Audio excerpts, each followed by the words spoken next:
if you can see, Yeah. the numbers all go to 11. Look, right across the board. 11, Oh, I see. 11, And most of 11, the and then amps go up to 10. Exactly. Does that mean it's louder? Is it any louder? Well, it's one louder, isn't it? It's not 10. You see, most blokes are going to be playing at 10. You're on 10 here, all the way up, all the way up, Yeah. all the way up. You're on 10 on your guitar. Where can you go from there? Where? I don't know. Nowhere, exactly. What we do is, if we need that extra push over the cliff, you know what we do? Put it up to 11. 11, exactly. One louder. Why don't you just make 10 louder and make 10 be the top number and make that a little louder? These go to 11. Stay on him. Roger that, got him. Staying on him. Because you think they start hauling in. What is up? This is your boy Guru back with a new video, and today I'm bringing you to the Fuckboy Boost on Sacred Valley. Takes you to the east side and climbing up here, and only under certain circumstances do you ever come up here. Not like this is clearly a bad example. When you're top tier, you never come here, and I completely deserve to get stuck and get shat on here. When you are top tier, you are better served fighting the front lines and leading the team in the attack, as opposed to climbing to the back and being a fuckboy hiding. Suffice to say, we lost to this one, and in large part due to my ignorance and douchebaggery.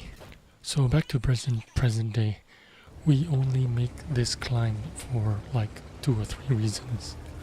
Number one, if we are gonna get completely steamrolled from the north. Number two, if we are going to get completely steamrolled from the south. And number three, you are an insignificant lower tier, which in this case, I knew we were going to be steamrolled.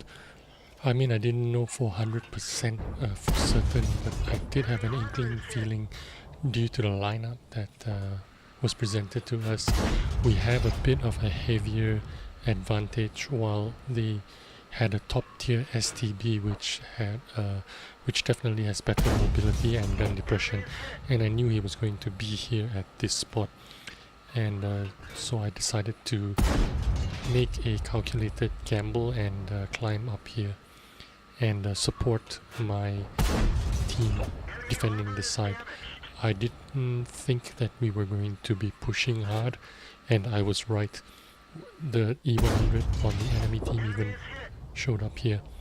So basically they are gambling on the south side, and our team have a very slim chance of winning this south side just because that they have their STB and their E100 here.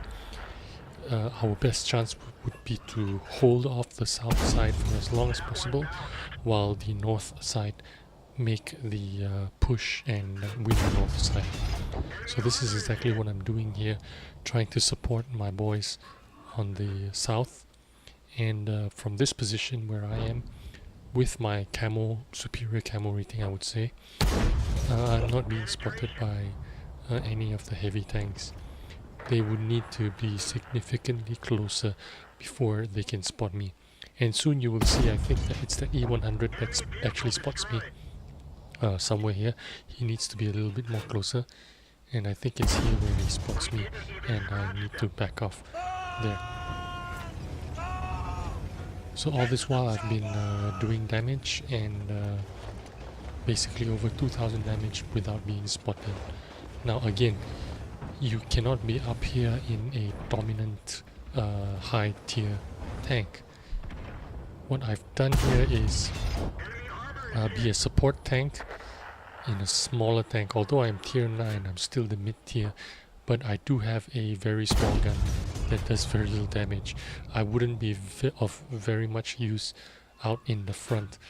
I mean, I could do a bit of damage, but I'm definitely more effective up here, suppressing the enemy from pushing forward. And as you can see, when I was shooting the revolver and the STB, I was actually giving my STI or ST1 some room to maneuver, some room to maneuver to take shots, to crossfire the Defender and the E100 in the temple area without being, without fear of being sniped by the STB and a revolver that would be poking over to take him out. So by this point the game is already over. I've already won it. I didn't want to come down because I didn't think I have enough time to get down there and finish to get any more damage. Might as well sit up here and hope that some damage would be presented to me. But anyway, the game is over by now. Nearly 2.9k damage farmed from that position alone. Now I'm going to the next clip where I'm bringing you to the K0 position, total fuckboy position, from the east side, again from the same route that I took earlier on. Just keep driving and make your way all the way up here. This is a position you can exploit if you want to shoot into the K line. Total dominant position if you want to. You seldom get to make it up here. I mean, maybe once in every 50 games that this could be useful. But other than that, I don't see any point in coming here. Now in this next clip, this was reason number 1. If you ever felt that the enemy would completely overrun the north, this is where you come to defend it. Again, do not do this if you are in a top tier tank in your team.